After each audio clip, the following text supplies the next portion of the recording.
Slav Hüner'in heyecan. Hem xeyr hatın kanala Pürtük Hazim. Ve hafta em edebiyata Kurdi nivîskarek me heyecan ketkarê zimanê Kurdî û ji bo doza Kurd û Kurdistaniyê xebatên baş çêkirine û ji welat dûr mixabin koça dawî kiriye Mahmud Baksî. Rahme xwe li ser be. Em vê heftê Pürtükên Mahmud Baksî deheban di romanê wî de nas kirin. Romana me yekemîn gundikê Dono nivîskar Mahmud Baksî ji weşanên lîsê hatiye çapkirin. Weşanên lîsê wek van ewkanin Pirtûxane Ehmedê Xanî wek serî çêkirine ve ya 26 me berî wanê jî can dabûn nas kir wek şivanê Kurmancan, Pêşmerge, Çarleheng. Pirtûka me dudiyan jî Lawikê Xerzî nivîskar Mahmud Baksî ji weşanên lîsê hatiye çapkirin Pirtûxane Ehmedê Xanî ya 29. Ez xwazim serî de behsa nivîskarê me hêja Mahmud Baksî bikim. Mahmud Baksî di sala 1944 da hatiye dinê li Batmanê li Qeza Hezoyê îro navê wî ez şaş nebim bi Tirkî Kozluk kirine li wir hatiye dunyayê di 1000 da jî li Stockholmê koça dawî kiriye û çûye ber rehma Xwedê.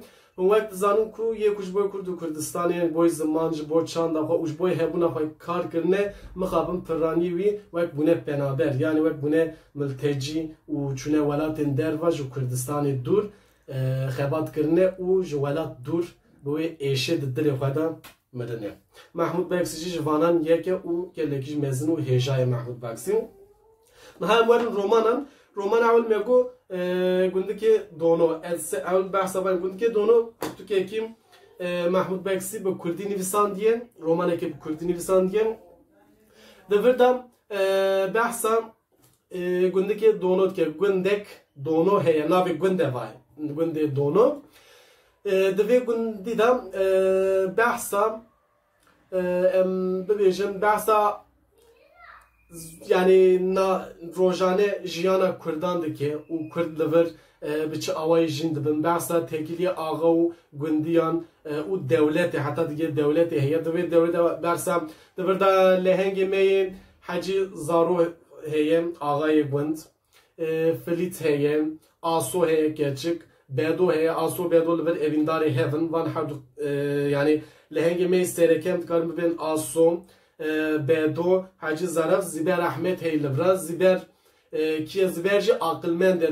Livir di Pirtûkê de hes derbaz dibe. Yani ji bo aqilmendê axan di wê dewletan li dora her axayî hesik heye. Yani aqilmendik heye.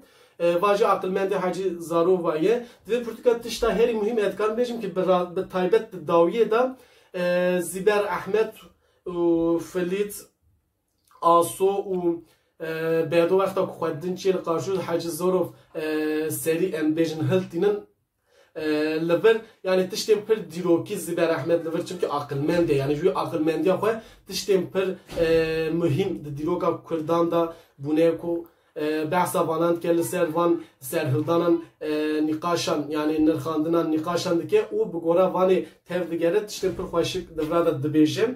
Yani ez barim wek Pirtûkekî di vê hêlê de jî ji bo me romanekî xweşik e gundikê Dono. Pirtûka me a dinê jî Lawikê Xerzî. Lawikê Xerzî li vir Mahmud Baksî bixwe ye. Yani sereke qehremanê lehengê vê Pirtûkê Mahmud Baksî ye. Mahmud Baksî di vir de di jiyana xwe de hinek bûyer behsa wan bûyeran kiriye. Zaroktiya xwe de heta ku riya yani heta ku çûyîna Stockholmê paytextê Swêdê hûn dizanin welatekî Avrupayî ye.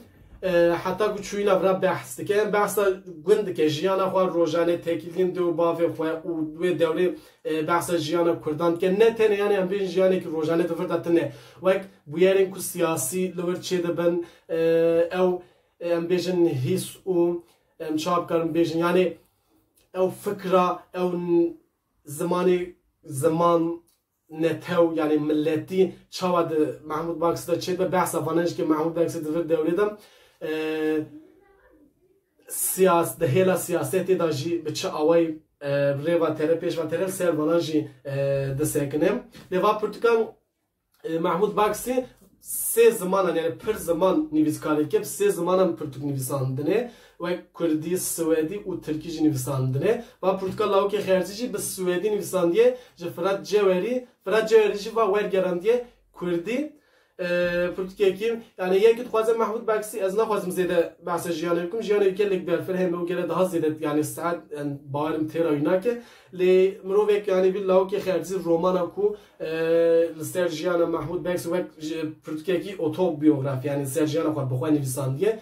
Meriv bixwîne Mahmûd Baksî di zarokteyê de heta ku Stockholmê û ew xebatên wî û yani armanca wî ku di dilê wî de tim di dilê wî de êşa herî giran gotiye ku ji welat dûrtir ne di dawiya vê pirtûka lawikê xercî de jî bi Firat Cewêrî re hevpeyvînek çêkiriye va hevpeyvîna jî pir muhîm e li ser edebiyatê li ser jiyana Mahmûd Baksî û xebatên Mahmûd Baksî çawa kirine li ser vanî jî hevpeyvînekî xweş çêbûye vanî jî ez hêvî dikim hûn ê bixwînin û Mahmûd Baksî baş nas dikin. Mahmûd Baksî ji bo me ji bo yani kentkariya zimanê Kurdî pir xebatên baş çêkiriye û Mahmûd Baksî di jiyana xwe de jî herî zêde ji kilama hekîmo hez dike û tim ew kilama gotiye wek hevalekî Mehmet Uzun, Şiwanperwer, Firat Cewêrî û her wihayî din hevalê wanê pir jî baş bûne ew hîn jî qala wî dikin.